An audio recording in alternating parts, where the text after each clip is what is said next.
Lo que importa, un video podcast de Daniel Matamala, es presentado por Entel. Está contigo en todas. Los grandes apagones suelen ser eventos marcados en la historia de las ciudades y los países. El de Nueva York en 1977 fue un hito en la decadencia de la ciudad en esa década, con una ola de violentos saqueos, pero también se considera un evento clave en la popularización de la cultura del hip hop.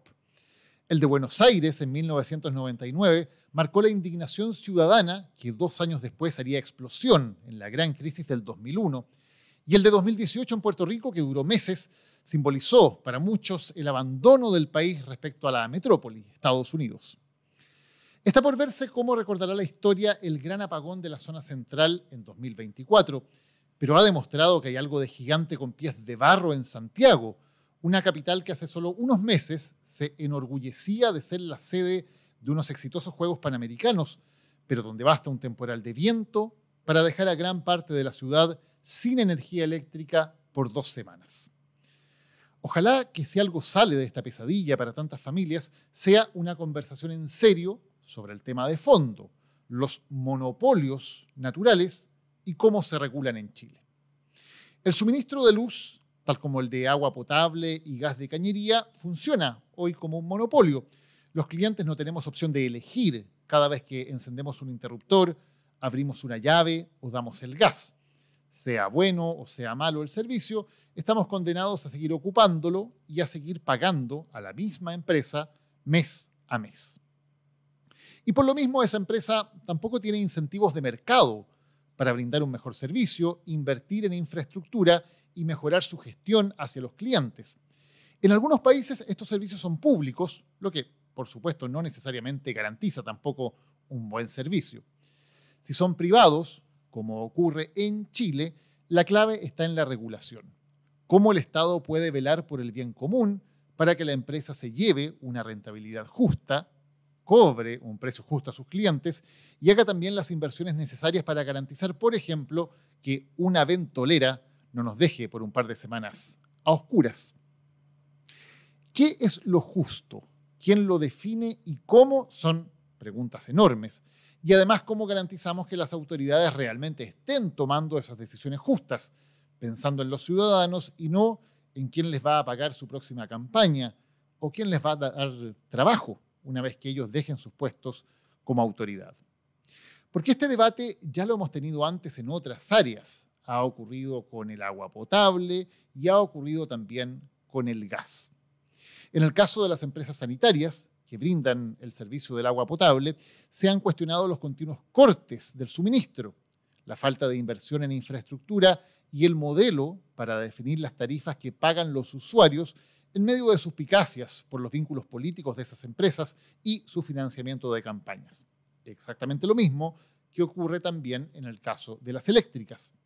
Y en el gas natural, el de cañería, la Fiscalía Nacional Económica descubrió subterfugios que hacen que los clientes paguen más de lo que deberían cuando se realiza la fijación de precios por parte del regulador. No sé a ustedes, pero a mí me ha llamado la atención el silencio de muchos políticos ante este enorme apagón. Parlamentarios que son como mandados a hacer para armar escándalos por cualquier tema frente a una crisis de esta magnitud. 2 semanas sin luz, ni más ni menos, han estado llamativamente silenciosos o moderados, diciendo que bueno, si bien es cierto, también no es menos cierto. De hecho, algunos solo los vimos realmente molestos cuando se habló de debatir la posibilidad de una distribuidora pública de electricidad. Ahí sacaron a relucir todos sus adjetivos y expresaron muy claramente su indignación. Pero cuando a sus electores los dejaron por largos días sin luz, se les vio más bien comprensivos. No quiero generalizar ni meter a todos en el mismo saco, sería injusto, pero no deja de llamar la atención. Como votantes responsables les dejo la inquietud. Hagan ustedes el ejercicio, vean en Google y en las redes sociales de su diputado o de su senador qué tan activo ha estado en esta crisis, cuánto se le ha jugado por defenderlos a ustedes y saquen sus propias conclusiones. Es que aquí hay hartos intereses en juego. Agrego un elemento más. Tanto Enel como CGE, las empresas que han tenido más problemas, tienen relación con estados extranjeros. El principal accionista de Enel es el Estado de Italia y CGE es propiedad de un consorcio estatal chino. El gobierno ha amenazado con quitarle la concesión a Enel y ha hecho incluso gestiones diplomáticas ante el gobierno de Italia. En el caso de China, eso no ha pasado. CGE incluso se ha negado a un procedimiento para pagar compensaciones a los consumidores afectados y claro, uno se pregunta qué poder real puede tener la Superintendencia de Electricidad o el CERNAC de nuestro país para enfrentarse de igual a igual con el gobierno de la República Popular China, nuestro primer socio comercial, el país del que dependen nuestras exportaciones y básicamente depende nuestra economía. Hoy, en Lo que importa, hablaremos de las consecuencias y las lecciones de este gran apagón. Cómo asegurar el suministro cuando la energía eléctrica es más indispensable que nunca para nuestros hogares y cuando la crisis climática vuelve eventos como el temporal de viento más y más probables. ¿Es factible tener una empresa pública de distribución eléctrica? ¿O qué otras opciones hay para que este monopolio realmente funcione? ¿Cómo sería una regulación justa, no solo en la luz, sino también en el resto de los monopolios de los que dependen nuestros servicios más básicos? Aquí comienza una nueva edición de Lo que importa.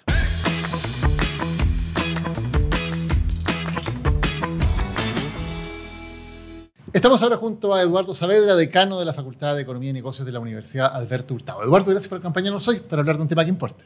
Feliz de estar acá. Hablemos de cómo se regulan. Primero hablemos de lo que son estos monopolios naturales. ¿Podemos hablar de monopolios naturales y qué significa eso? Monopolio natural es cuando, desde el punto de vista de la eficiencia económica, en términos de menores costos, no es posible duplicar la empresa que existe. O sea, 2 empresas, 3 empresas siempre van a ser más caras en proveer un servicio que una sola empresa. Que sería tener 2 cables de luz de empresas distintas, 2 cañerías de agua de empresas distintas en cada hogar de una ciudad. En el caso de servicios básicos es así, la infraestructura es muy cara, duplicar eso es carísimo, pero hay que entender algo que quizás podemos ahondar después, digamos, en lo que es la distribución eléctrica, todo lo que son los cables, los fierros, digamos, eso es no duplicable o no es eficiente duplicarlo. Pero hay toda una parte del servicio que es la facturación, el cobro, ¿cierto? La venta de la energía, que eventualmente eso es competitivo. Y eso se llama comercialización. Y en Chile se le entrega a la empresa distribuidora como si fuera un monopolio, cuando en muchos otros países, digamos Reino Unido, no opera así. Están separadas las industrias.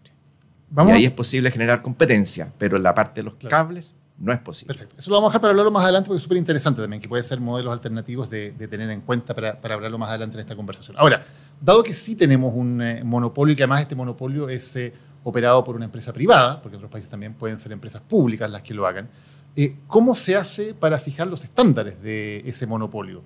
¿Cuánto se cobra? ¿Cómo se regula? ¿Cómo funciona eso? A ver, acá lo que se hace es cada 4 años o 5 años, depende del sector, en electricidad cada 4 años, se modela una empresa que no existe, se modela una ficción, eso se llama empresa modelo.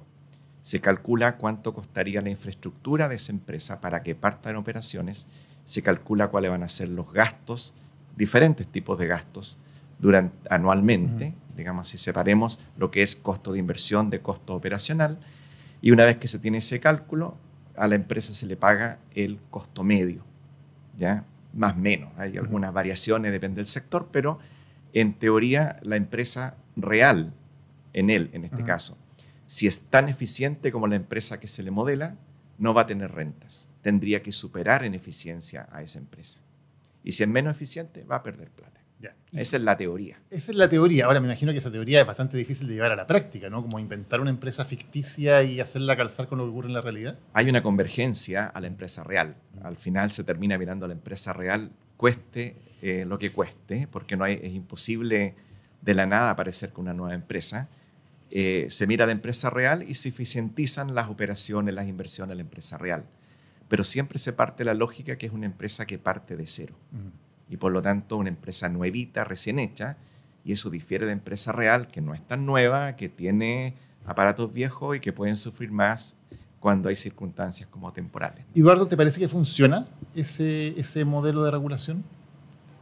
No tanto. A ver, me parece que es un buen mecanismo para lograr que la empresa sea más eficiente y no terminar validando ineficiencia de la empresa. Cuando te preguntan, dime qué costos tiene, y yo te pongo el precio por esos costos, ¿no?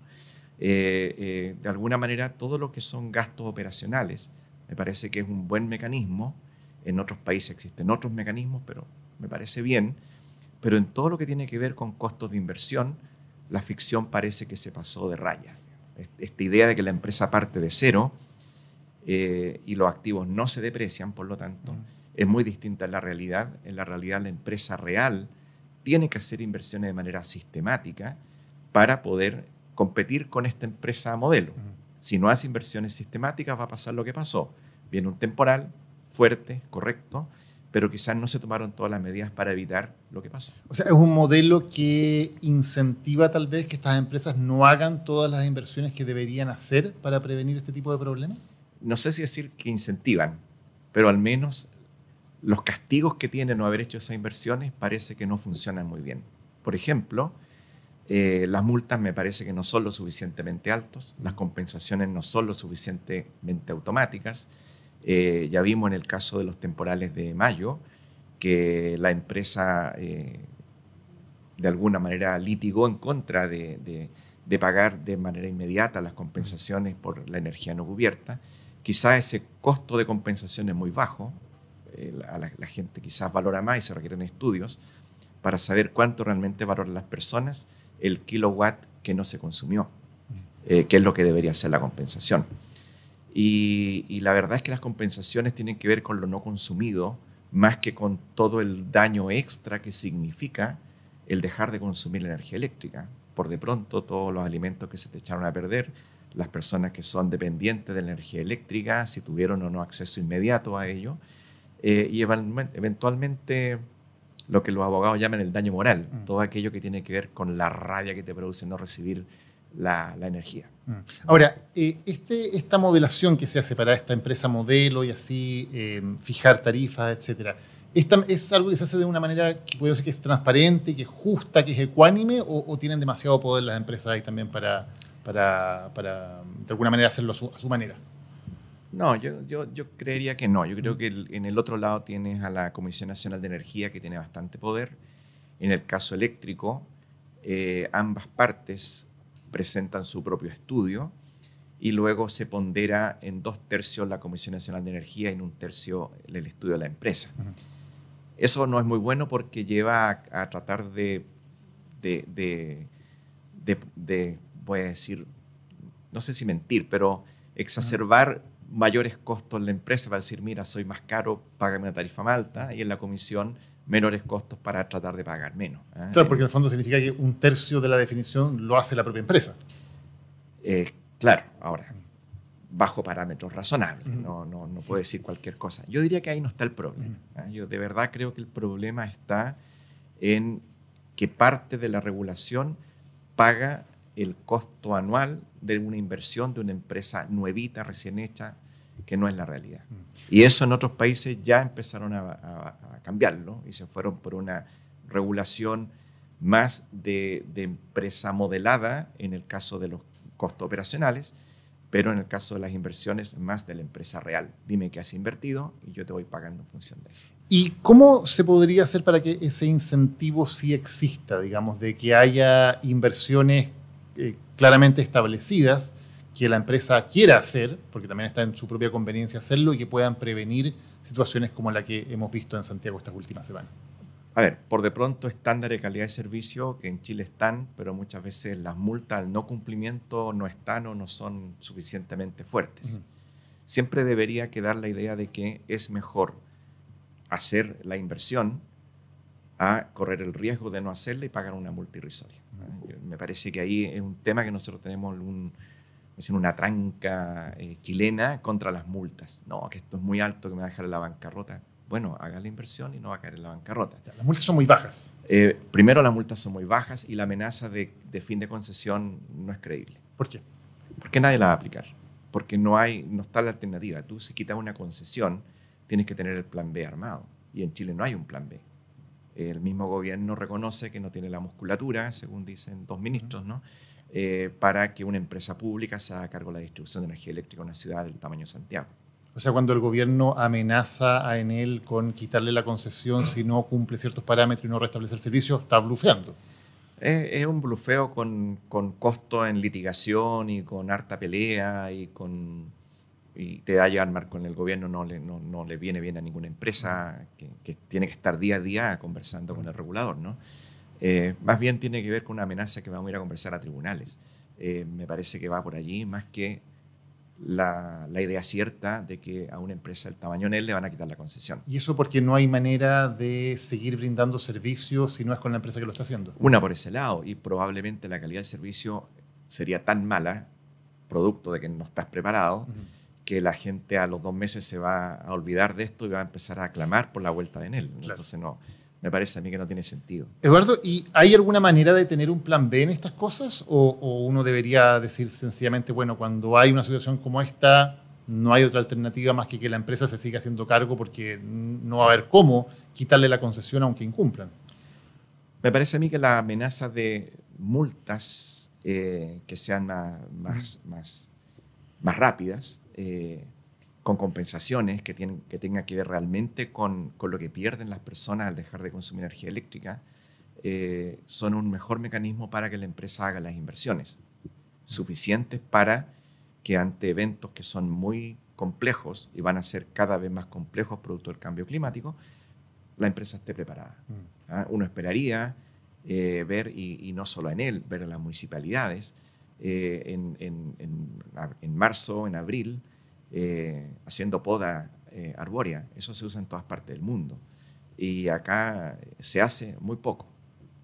Por de pronto, donde yo vivo, no se hizo. Ni la municipalidad, ni la empresa. Entonces, los álamos, que además no son un buen árbol para tener ahí ornamental, ¿no? Son muy débiles, cayeron un montón.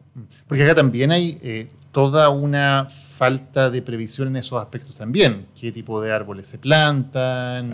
¿Cómo se hace la mantención de esos árboles? ¿Cuál es la distancia entre los árboles y las líneas eléctricas, etcétera? O sea, hay muchas cosas que faltan. Es como, mire, aquí están los postes, se los vamos a pagar como si fueran nuevos. Aquí están los cables, se los vamos a pagar como si fueran nuevos, pero usted vea cómo lo hace, pero no, mire, en otros países uno ve el camión cortando o podando árboles, más que cortando, que además es un camión chipeador. Entonces no va dejando el árbol tirado ni las ramas tiradas como sucede acá, no van haciendo la pega. Y uno esperaría que eso no se haga como reacción a un evento, sino que se haga en marzo, en abril, en parte de mayo. Ahora, Eduardo, cuando hay un monopolio, uno esperaría que pueda haber, al principio de ese monopolio al menos, o en las renovaciones, una licitación, ¿no? En que hubiera distintos actores que participaran y el que entregara las mejores condiciones se pudiera quedar con ese servicio. En este caso, ¿sería posible hacer algo así en algún momento? Decir, mire, le vamos a entregar esta concesión por 10 años, pero en 10 años más vamos a licitar y vamos a ver si hay alguien más eficiente que ustedes que pueda entrar a hacerse cargo de la distribución eléctrica o de agua potable o de gas de cañería. Depende del sector. Hay gente que lo ha propuesto hace muchos años como un mecanismo para generar competencia, como en las carreteras, diría uno, ¿no? Las carreteras tienen otros problemas, las renegociaciones, otro tema, pero la literatura económica ha sido bien clara. Hay un señor, Oliver Williamson, premio Nobel, que habló de este tema, oponiéndose a este planteamiento, porque dice, mira, lo que pasa es que después de 10 años, todavía no han madurado todas las inversiones que pudo haber hecho la empresa que tuvo que hacer esa inversión en infraestructura, ¿no? Entonces, si pierde la concesión, el nuevo va a tener que pagarle lo que aún no ha recuperado de la inversión. Y eso, que uno lo puede poner en un papel, la verdad es que vale nada ante un juez que no entiende de esos problemas. Es un mundo de contratos incompletos que se llama. Y en ese mundo de contrato incompleto, como tú sabes que si hace una inversión no es seguro que lo vas a recuperar, entonces vas a subinvertir. Y de nuevo volvemos al mismo problema, que no hay incentivos para hacer las inversiones que necesitamos. Exactamente, volvemos al mismo problema. Entonces, por eso digo, en la medida en que hay literalmente costos hundidos, se dice en economía, ¿no? Pero aquí es literal, costos que están bajo tierra, o no sé, líneas soterradas o las sanitarias, es muy complejo pensar que uno podría licitar cada 10 años y hacer este mecanismo de traspaso. Quizás sería más fácil donde tú ves cables, como la transmisión eléctrica, que es la que tú observas en el campo, digamos, fuera de las grandes ciudades. Quizá uno podría pensar ese mecanismo. pero en distribución eléctrica, de nuevo, es una malla, ¿no? Que no solo hay postes, también hay líneas que están bajo tierra. Yo lo veo muy complejo y creería que es mejor privatizar con una buena regulación, más que concesionar. ¿Y qué cambios se deberían hacer como puntualmente a esa regulación, para que sea una buena regulación la que tengamos en Chile de aquí en adelante? Mira, yo creo que son dos cambios que no son tan simples. Hace un año y medio atrás estuvimos con un abogado y 3 economistas más trabajando una propuesta para qué hacer con el gas natural. Y allí analizábamos qué regulación debería tener el gas natural. Y en esa regulación propuesta mirábamos mucho el caso inglés, el caso de Reino Unido, ¿no? Que Inglaterra, Gales, Irlanda también lo han avanzado bastante. Y ahí se habla esto de regula como empresa que parte de cero todo lo que tiene que ver con gasto operacional, pero todo lo que tiene que ver con inversión, hazlo con las inversiones realmente hechas por las empresas. ¿Ya? Paga realmente lo que la empresa vaya haciendo. Que esta regulación de brownfield, que se llama. ¿Por qué? ¿Qué es lo que pasa? Es que es un tema de cortoplacismo. A las empresas van a recuperar la inversión en 50 años, en 35 años, en 80 años, depende de los activos, ¿no? Sin embargo, en el año a año hay una utilidad que es más grande que la verdadera utilidad, porque podrías ganar dinero no haciendo las inversiones de reposición necesarias. Dice, mira, la hago el año 50. Bueno, lo que va a suceder es que el deseo de toda empresa es repartir dividendos, se van a llevar los dividendos y conforme avance el tiempo, los activos van a ser cada vez más viejos y van a recibir más daño cuando hayan eventos como los que hemos tenido. Entonces, lo primero que habría que hacer es moverse hacia una regulación, no abandonar la regulación por empresa modelo, pero decir, mira, esta empresa ya, existe la modelo en gasto, pero en inversiones no. Me parece que ahí es un tema que hay que entrar fuerte. Y Eduardo, en ese tema, ya vamos a lo segundo, pero en ese tema, si se hacen esos incentivos para la inversión, ¿eso significa necesariamente que esa plata que se gasta la terminan pagando las personas en mayores cuentas? Es que siempre es así. Por eso, hoy día es algo que hay que asumir también, ¿no? Que esas inversiones significarían probablemente alzas en las tarifas. No, porque hoy día ya se pagan. Hoy día se pagan en la tarifa porque se supone que se está pagando una empresa que hace 3, 4 años se creó de cero. Y por lo tanto se paga completamente la inversión, aunque la empresa en la realidad no haga la inversión. O sea, los consumidores pagan una inversión que no necesariamente se está haciendo en la práctica. Exacto. Eso es hoy día. Así es la empresa modelo. Y uno mira matemáticamente y funciona perfecto, pero los incentivos son temporales, de tiempo, no del temporal que tuvimos, ¿no? Los incentivos son por parte de los dueños de la empresa real a no hacer inversiones que mantengan la calidad del servicio como fue comprometida. Y ahí viene la otra explicación, porque las multas no son lo suficientemente altas, porque la amenaza de retiro de concesión no es lo suficientemente cierta. O sea, se cobra como si esas inversiones se hicieran, pero en la práctica no se hacen. Voy a decirlo de esta manera. Creo yo que en la práctica no se hacen, porque observo los desastres que van quedando y lo que observo es que no se cortan todos los árboles que están pegados a los cables eléctricos, digamos, por de pronto, necesariamente no se hacen, para decir, porque podrían hacerse, digamos, pero no está vinculado el hecho de cobrar por la inversión con que la inversión realmente se haga. Si la tarifa hoy día está pagando 100 por estas inversiones de una empresa nueva, quizás la empresa puede estar haciendo 30, 40, 50, pero lo firmo, no invierte por 100. Quizás la empresa tiene los datos y solo ellos podrían decirme usted está equivocado. Pero la empresa, estoy seguro, no invierte los 100. Pero cobra por 100. Pero cobra por 100. Sí, por otro lado, se hace esta regulación de tarifas a costo medio siempre, ¿no? Más tipo brownfield, donde se pagan solo las inversiones efectivamente realizadas, quizás la empresa va a tener incentivo a invertir un poco más. A lo mejor va a llegar a los 100, pero nunca va a pasar a 130. ¿Me entiendes? Perfecto. Porque la empresa modelo exige 100 de inversión. Claro.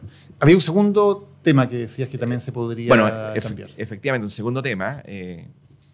Hace 5 o 6 años publiqué un paper con un colega en que mostraba que Si se separa la distribución eléctrica en comercialización y distribución, manteniendo el monopolio de la distribución, pero comercializadores, 3, 4, que compran energía de manera directa con los generadores y pagan los peajes, los cobros por transmitir y los cobros de distribución a la empresa distribuidora, eso va a generar más competencia. Y también tiene consecuencias sobre estos temas que tuvimos ahora. Por de pronto, actividades que no son monopolio, pero son entregadas al monopolio, como la venta de energía, la facturación, el cobro, puede perfectamente hacerlo cualquier empresa acostumbrada a venderte algo y cobrarte después. No quiero dar nombres, pero todos nos imaginamos empresas de ese estilo. Incluso otras empresas distribuidoras que no están ubicadas en el área de concesión de Santiago pueden venir a Santiago con una empresa comercializadora a vender, ¿ya? Uno esperaría, además, que ese tipo de venta diga a las personas, mire, pero yo quiero un tipo de energía, soy estudiante universitario, entonces quiero que si se corta, me llegue al final, pero me cobra más barato. Y otros van a decir, mire, yo estoy dispuesto a pagar más caro. O sea, se da una suerte de manejo de la demanda mucho más eficiente de lo que hay hoy día. Bueno, si uno logra separar la comercialización, lo que demostró el estudio era que las ganancias para los consumidores superaban el 100% y las ganancias completas para consumidor, empresa, superaban el 75%. Si fuera 3%, diría, mira, el estudio no es muy concluyente, pero era 75% de ganancia. Y en ese sistema... Y en eso, perdona, es que a lo que voy, y en ese sistema, cuando tengo 3, 4 comercializadoras que compran la energía, la transmiten, van a ser los primeros que van a pelear porque la energía se dé en las condiciones pactadas. Porque si no, a ellos les van a llegar los clientes a reclamar. Entonces, en ese sentido también hay una suerte de menor probabilidad de que la empresa no haga el trabajo de poda cuando corresponde hacerlo o de entrega el servicio como corresponde que lo haga. O sea, una especie como de multicarrier, donde distintos operadores tú les compras electricidad y ellos a su vez se la compran a Enel, OCG o al... Se la compran, no a Enel, OCG, se la compran directamente a, digamos, Enel Generación o a cualquier generador que quieran. A los generadores. Claro. Pagándole a Enel o a CGE por ocupar el cableado. Exactamente. Así funciona. De hecho, en Reino Unido funciona así desde el año 87, 86, por allá. O sea, no es nuevo esto. ¿Y podría hacer eso en Chile? Eso lo hacen las grandes empresas en Chile. Cualquier gran empresa, no sé, Parque Arauco, por ejemplo, que tiene una demanda de potencia muy elevada, no es cliente regulado, está obligado a hacer este mecanismo y muchos lo que hacen es ir y compran directamente y luego pagan el peaje que está regulado. Eso se hace, o sea, no es complejo, tiene algunas complejidades, requiere eventualmente el cambio a medidor inteligente y ese tipo de cosas, pero no es. ¿Y por qué crees que no se ha hecho esto en Chile? Por presión, no me cabe duda. Hace 25 años estábamos discutiendo en una mesa, se llama Agenda Pro Crecimiento, e instalamos este tema. Y estábamos de acuerdo los técnicos de gobierno y de las empresas. Pero llegaron representantes del gremio distribuidor y dijeron, no oponemos completamente. Y se sacó de la Agenda Pro Crecimiento del año 2001 el tema de la comercialización. Y es un tema que nunca más entró. Tuvimos reforma eléctrica el 2004, el 2005, el 2016, pero nunca entró el tema de comercialización. Y hoy día han cambiado otros temas. Llegó la energía distribuida, ¿cierto? Llegaron otras cosas. Pero eso todavía es posible. Y eso es algo, por lo tanto, que es técnicamente factible, pero que políticamente no ha sido posible implementarlo. Así es. Eduardo, muchísimas gracias por habernos acompañado hoy para hablar de un tema que importa. Gracias a ustedes.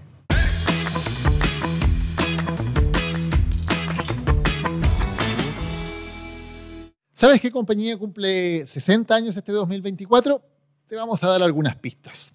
Más allá de que ya tenga 60 años, está como el vino, porque está contigo en todas. Es la única empresa de telecomunicaciones 100% chilena y te da confianza hace 6 décadas. Es la que trajo el 3G, el 4G y el 5G. La que lleva internet fibra a los hogares de nuestro país. La que fue pionera en tener 5G en el territorio antártico y la primera telco de Latinoamérica que ofrecerá cobertura satelital móvil con Starlink. Ya sabes de qué marca estamos hablando. Entel. Está contigo en todas.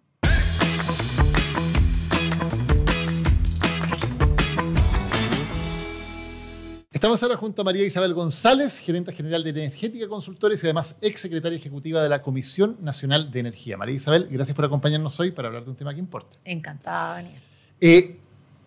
Muchas cosas fallaron, por cierto, pero ¿qué es lo más importante que falló para que un temporal de viento termine produciendo que en una ciudad tan grande como Santiago miles de familias queden sin energía eléctrica durante 2 semanas?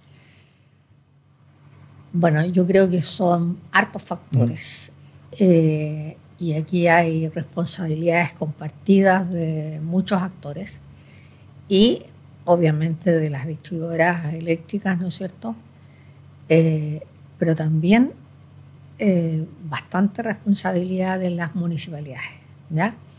Las municipalidades son las encargadas a través de sus departamentos de aseo y ornato de cuidar que los árboles de las plazas y de la vía pública en general estén en buen estado, o sea, que no se estén pudriendo las raíces, etc. Entonces, así como también es responsabilidad de las distribuidoras avisarle a la municipalidad cuando vean ciertos riesgos, ¿no es cierto?, sobre cerca de sus redes.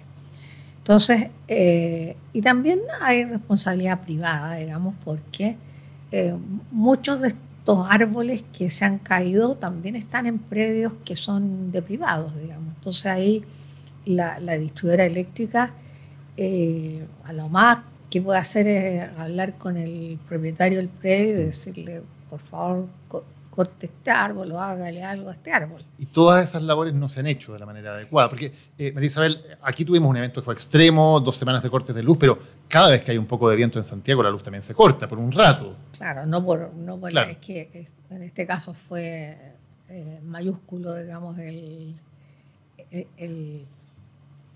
problema sobre las redes, digamos. ¿Ya? También hay que considerar que las redes en muchos casos son bastante antiguas, ¿ya? Pese a que en las fijaciones de tarifas que se hacen cada 4 años, se considera un valor nuevo de reemplazo, que se llama, ¿ya?, para todas las instalaciones. Entonces, se modela una empresa en que como que se recorta todo lo que no es necesario para la distribución de energía eléctrica. Entonces, yo me acuerdo en la época en que yo estuve en la comisión, una empresa declaró entre sus costos un auto que había rifado porque había cumplido, ya no me acuerdo en qué cantidad de años. Entonces, lo cuento porque pese a que es una cuestión pequeña, digamos, eso da cuenta de cómo se hace el trabajo en la Comisión de Energía. Se consideró el valor del auto, pero se dividió por los años que cumplía la empresa. Entonces, no sé, si cumplía 40 años, el valor del auto dividido por 40, eso se le cargó al cálculo de la tarifa para esos 4 años. ¿Y este sistema entonces no incentiva o no permite que se hagan todas las inversiones que se deberían hacer, inversiones preventivas para evitar que ocurran cosas como la que ha ocurrido en Santiago? Debería hacerse. Sin embargo, en la última fijación tarifaria, que fue el año 2020, para el periodo 2020-2024, no se consideró en forma muy efectiva los parámetros de calidad de servicio. Más bien se consideró las compensaciones que debían hacer las empresas si es que había cortes. Entonces, la señal que se dio en el fondo es, bueno, compensa. O sea, si vas a tener problemas, compensa. Entonces, creo que esa fue una mala señal. Creo que incluso para las propias distribuidoras eléctricas, o sea, creo que con lo que han gastado hoy día las distribuidoras eléctricas en lo que van a gastar en realidad en compensaciones por las demandas, etcétera, etcétera, va a ser mucho más que haber considerado una mayor robustez de sus instalaciones. Y en futuras fijaciones tarifarias podría cambiarse eso para que la inversión preventiva sea un factor más relevante de lo que ha sido hasta ahora para esas empresas. Es lo que debiera ser, digamos. Uno no lo puede asegurar, pero yo creo que efectivamente lo lógico, ¿no es cierto?, lo eficiente es eso. Ahora, María Isabel, hay una regulación que viene del año 1982, que se ha cambiado en muchos aspectos. Por ejemplo, en el caso de las generadoras ha habido cambios importantes.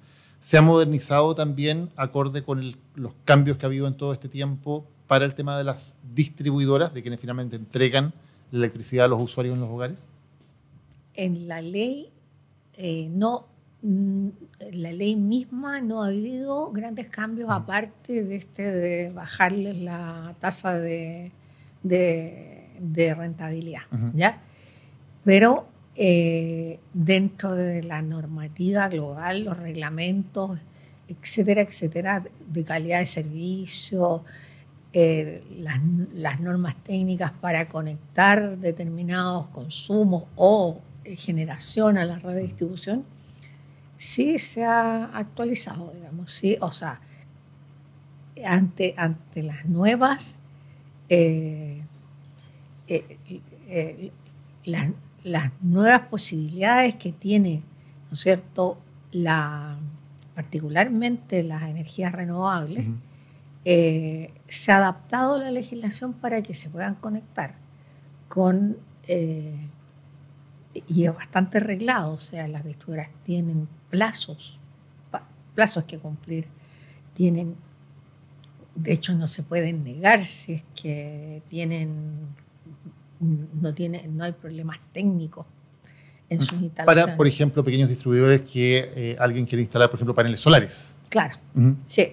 Entonces, eso, pese a que las distribuidoras no eran hace unos años atrás, no eran muy proclives a que esto pasara, desde mi perspectiva, creo que eso ayuda bastante a la calidad del servicio. O sea, en el fondo, sobre todo cuando son redes de distribución muy largas, entonces tener esta generación apoya el abastecimiento de los consumos de los clientes que estén más lejos de él. María Isabel, ha habido varios debates que se han abierto a raíz de lo que ha ocurrido. Te quería preguntar tu opinión sobre algunos de ellos. Por ejemplo, se ha abierto desde el Ministerio de Energía la posibilidad de que haya una empresa pública de distribución de energía eléctrica. ¿Eso es una buena idea o no? No lo creo. Yo creo que hemos avanzado hacia otro carril. Estamos en una realidad distinta que la que hace 50, 60 años, en que había entes públicos dedicados a todo. Creo que los privados no lo han hecho tan mal. Dentro de todo tenemos un sistema eléctrico que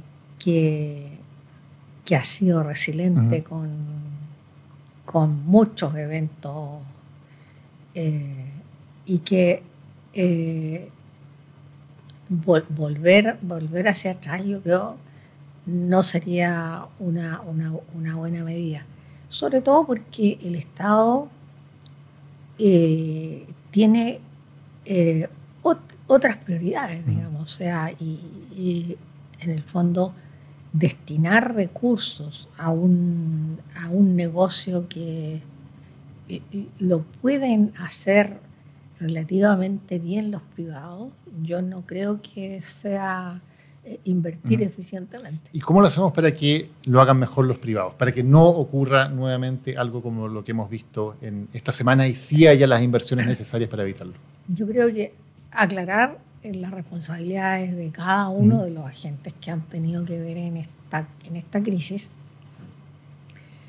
y o sea, está bien considerar las compensaciones Pero no por eso se puede dejar todo en los estudios tarifarios, todo, toda la calidad, no es toda la calidad de servicio, pero todo el peso en las compensaciones, ¿ya?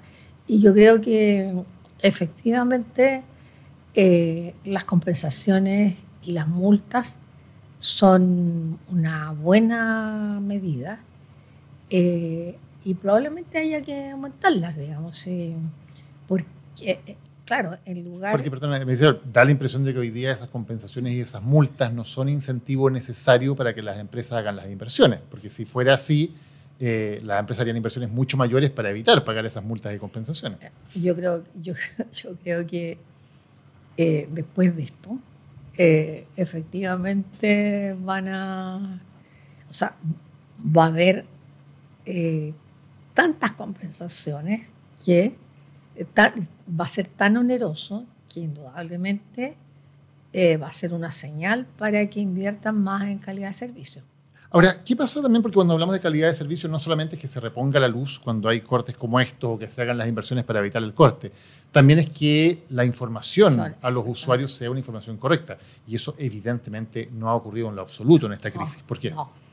No, ahí efectivamente yo creo que las distribuidoras han fallado lamentablemente en el tema de la información. Si bien, por lo menos en el caso de Enel, tú podías entrar a un mapa, ¿no es cierto?, donde te iban indicando qué sectores estaban sin energía eléctrica, no era suficiente. O sea, claro, uno que tiene ciertas habilidades para verlo puede verlo, digamos, pero ¿qué pasa con la gente? La gente más mayor o la gente... No, además, María Isabel, perdón, pero además se establecían tiempos de reposición supuestos que evidentemente no tenían ningún sentido con la realidad. A la gente se le decía todos los días, sí, se va a reponer el servicio mañana a tal hora. Y al día siguiente se le decía, mañana a tal hora. Y al día siguiente, mañana a tal hora. Entonces parecía una mala broma, realmente. De hecho, a mí me pasó, digamos, o sea, en mi departamento estuvimos 4 días sin energía. Y la verdad es que mi hija, que vive a la vuelta de mi casa, todos los días estaba en un chat con Enel y me decía, no, mamá, dijeron que hoy día a las 9 de la noche llega. No pasaba nada el otro día. ¿Por qué ocurre eso en un servicio que uno debería pensar? Bueno, al menos la empresa debería saber más o menos cuáles son las circunstancias y da la impresión de que no tenían idea o bien no lo querían informar. Claro, yo creo que no se imaginaban o no tenían bien claro el dimensionamiento de la falla tan generalizada que hubo, digamos. Yo creo que eso es lo que explica.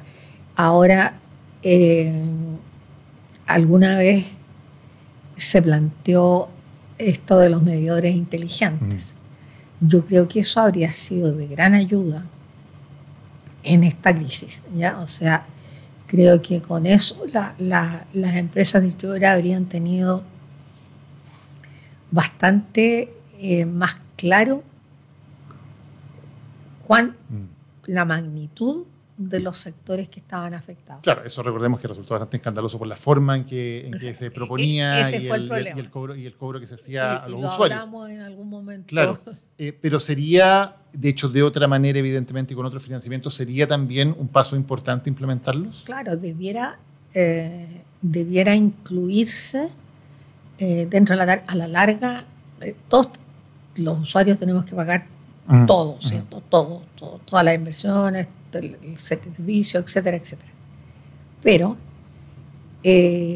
esto se planteó como una cuestión aparte. Entonces, yo creo que hace rato ya que podríamos haberlo incluido dentro de las tarifas para precisamente mejorar la calidad de servicio. Soterrar los cables, ¿hasta qué punto puede ser una solución en No, una ciudad como Santiago? esa es la gran solución, pero aquí ya cuando está todo construido, es imposible, o sea, tendríamos todas las calles rotas, entonces es como para las nuevas urbanizaciones, o sea, muchas municipalidades han incurrido en costos importantes para soterrar las redes de distribución de determinadas avenidas, ¿ya? Pero eso en forma masiva sería carísimo y además sería muy caro también para los propios usuarios, las tarifas serían mucho más altas. María Isabel, ¿en Chile estamos pagando un precio alto o bajo en general por la electricidad cuando lo comparamos con otros países? Yo creo que no somos los más altos ni los más bajos, digamos. O sea, en general, la tarifa completa, ¿no es cierto?, de un usuario, si nos comparamos con países que no subsidien, como, bueno, Argentina ya no lo está haciendo en menor medida, yo creo que estamos como en el promedio. Y esta crisis además se suma con otra que tiene que ver con un alza muy fuerte de las tarifas por todos los años que las tarifas estuvieron congeladas, las tarifas de la energía eléctrica. ¿Fue un error ese congelamiento tan largo de las tarifas? Obvio, o sea, esa no era la medida que correspondía en su momento, o sea, lo que correspondía era subsidiar, ¿no es cierto?, lo que a los sectores más pobres, ¿no es cierto? Porque claro, o sea, en esa época lo que iba a subir la tarifa eléctrica era 9,2%. Y la verdad es que en promedio, digamos, pero